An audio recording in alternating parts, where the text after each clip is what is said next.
বচন বলতে কি বোঝো? বচন এবং বাক্যের মধ্যে পার্থক্য লিখো। নিরপেক্ষ বচনের গুণ ও পরিমাণ বলতে কি বোঝো? বাক্যের তর্কবিজ্ঞানসম্মত রূপকে বলা হয় বচন। একটি বচনের 4টি অংশ রয়েছে: পরিমাণ, উদ্দেশ্য, গুণ ও বিধেয়। উদাহরণ: সকল মানুষ হয় মরণশীল। এখানে সকল পরিমাণ, মানুষ উদ্দেশ্য, হয় গুণ এবং মরণশীল বিধেয়। বচন ও বাক্যের মধ্যে পার্থক্য: বাক্যে সাধারণত 2টি অংশ থাকে, উদ্দেশ্য ও বিধেয়। বচনে সাধারণত 4টি অংশ থাকে: পরিমাণ, উদ্দেশ্য, সংযোজক ও বিধেয়। বাক্যে ক্রিয়ার কাল অতীত, বর্তমান অথবা ভবিষ্যৎ হতে পারে। বচনে সর্বদা ক্রিয়ার কাল বর্তমান। বাক্যে গুণ ও পরিমাণের উল্লেখ নাও থাকতে পারে। বচনে গুণ ও পরিমাণের অবশ্যই উল্লেখ রাখতে হবে। বাক্যে ব্যাকরণগত সত্যতা যাচাই করা হয়। বচনে বস্তুগত ও আকারগত সত্যতা যাচাই করা হয়। বাক্যের একটি উদাহরণ: প্রত্যেক মানুষ মরণশীল। বচনের একটি উদাহরণ: সকল মানুষ হয় মরণশীল। এটি এ বচনে আছে।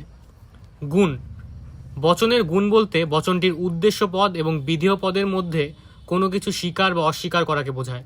স্বীকার করলে বচনটি সদর্থক এবং অস্বীকার করলে বচনটি নৈঅর্থক হবে।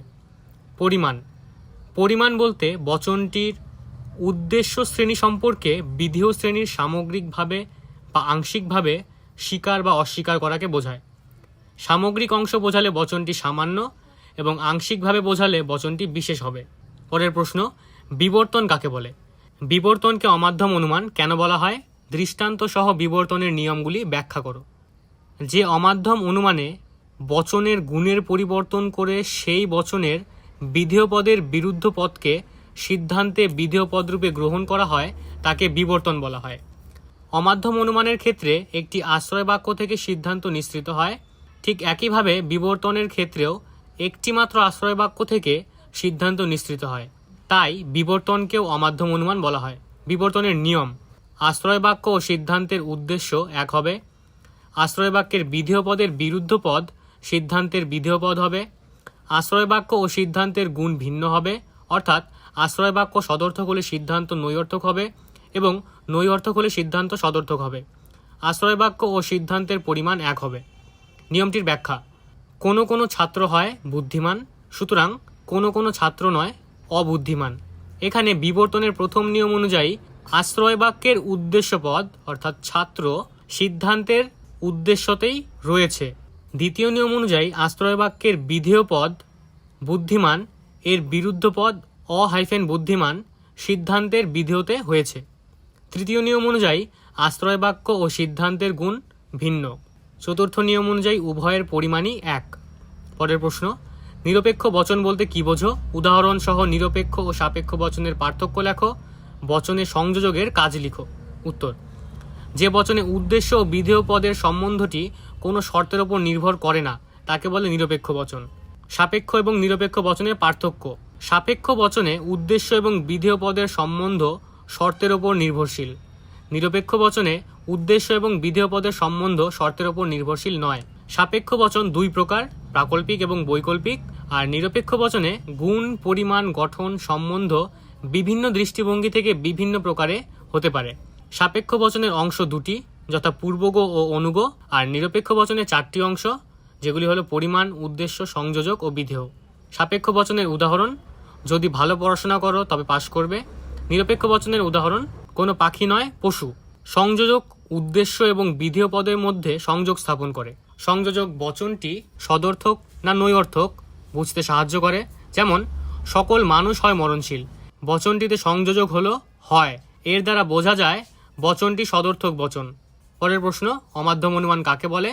দৃষ্টান্ত সহ অমাধ্যম ও মাধ্যম অনুমানের মধ্যে পার্থক্য লেখো।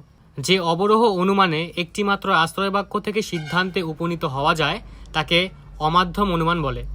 যেমন, সকল মানুষ হয় মরণশীল জীব, সুতরাং কোনো কোনো মরণশীল জীব হয় মানুষ। অমাধ্যম অনুমান এবং মাধ্যম অনুমানের মধ্যে পার্থক্য: মাধ্যম অনুমানে একাধিক আশ্রয় বাক্য থেকে সিদ্ধান্ত নিঃসৃত হয়। অমাধ্যম অনুমানে একটি মাত্র আশ্রয় বাক্য থেকে সিদ্ধান্ত নিঃসৃত হয়। মাধ্যম অনুমানে সাধারণত 3টি পদ থাকে: পক্ষপদ, সাধ্যপদ ও হেতুপদ। অমাধ্যম অনুমানে কেবলমাত্র 2টি পদ থাকে: উদ্দেশ্য পদ ও বিধেয় পদ। মাধ্যম অনুমানে নিরপেক্ষ ও সাপেক্ষ উভয় বচন দিয়ে গঠিত। অমাধ্যম অনুমানে নিরপেক্ষ বচন দিয়ে গঠিত। মাধ্যম অনুমানে বচনের 3টি অংশ থাকে: দুটি আশ্রয় বাক্য এবং একটি সিদ্ধান্ত। অমাধ্যম অনুমানের বচনে দুটি অংশ থাকে, একটি আশ্রয় বাক্য, অন্যটি সিদ্ধান্ত। চারিপদ ঘটিত দোষ। টিকা। নিরপেক্ষ ন্যায় নিয়মে বলা হয়েছে প্রতিটি বৈধ নিরপেক্ষ ন্যায়ে তিনটি পদ থাকবে, তার একটি বেশিও নয়, একটি কমও নয়। এই নিয়ম লঙ্ঘন হলে চতুষ্পদ ঘটিত দোষ হয়।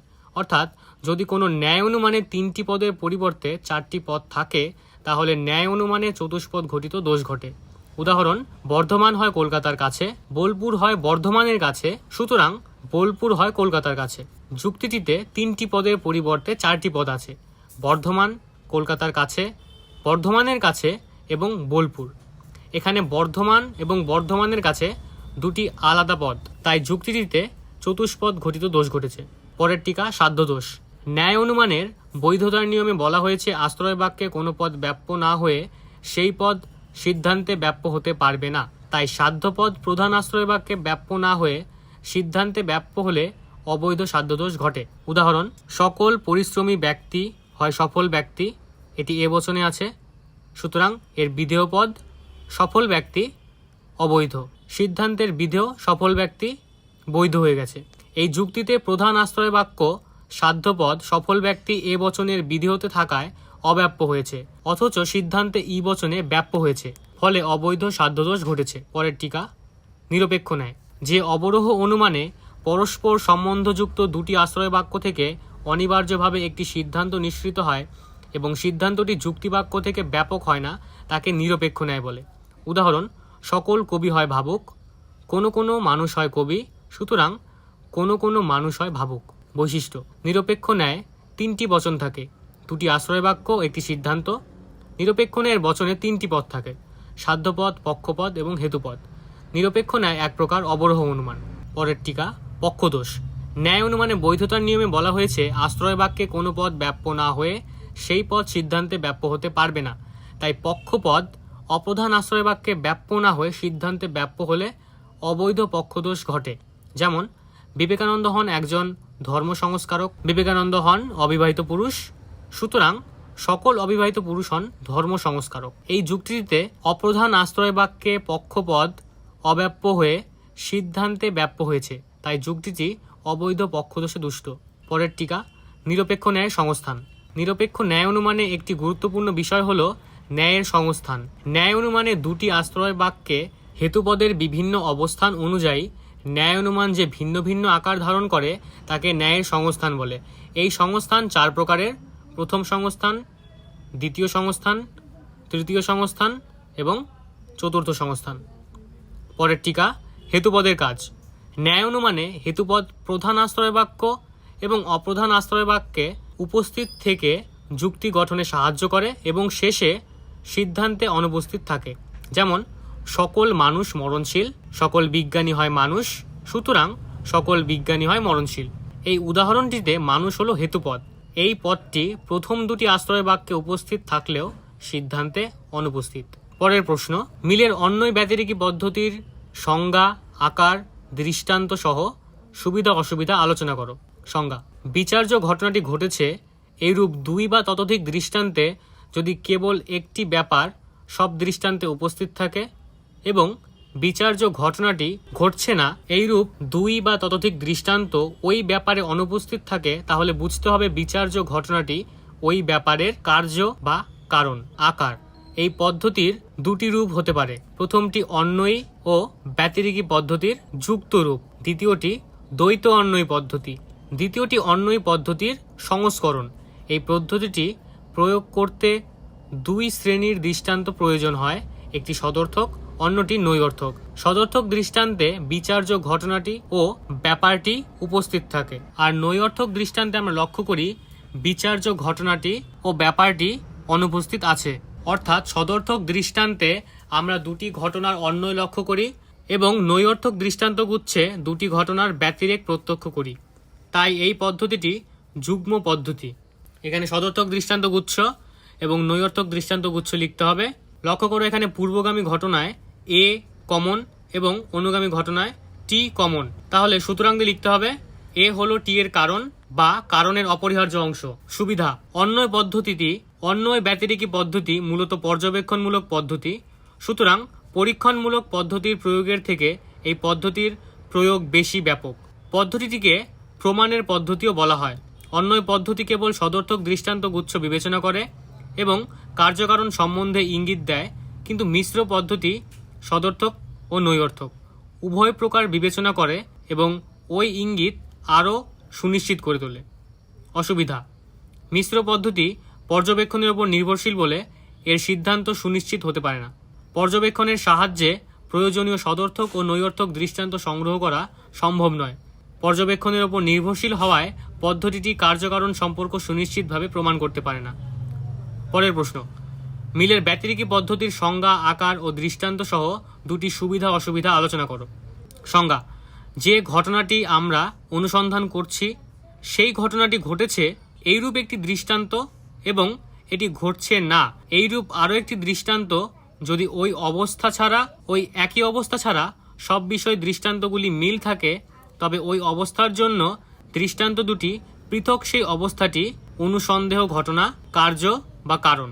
আকার: এই পদ্ধতি প্রয়োগ করতে হলে একটি বিষয় ছাড়া সব বিষয়ে মিল রয়েছে এমন দুটি উদাহরণের প্রয়োজন। উদাহরণ দুটি একটি সদর্থক, অন্যটি নৈর্থক। সদর্থক দৃষ্টান্তে কারণ উপস্থিত আছে এবং কার্য উপস্থিত আছে, কিন্তু নৈর্থক দৃষ্টান্তে কারণ এবং কার্য দুটোই অনুপস্থিত আছে।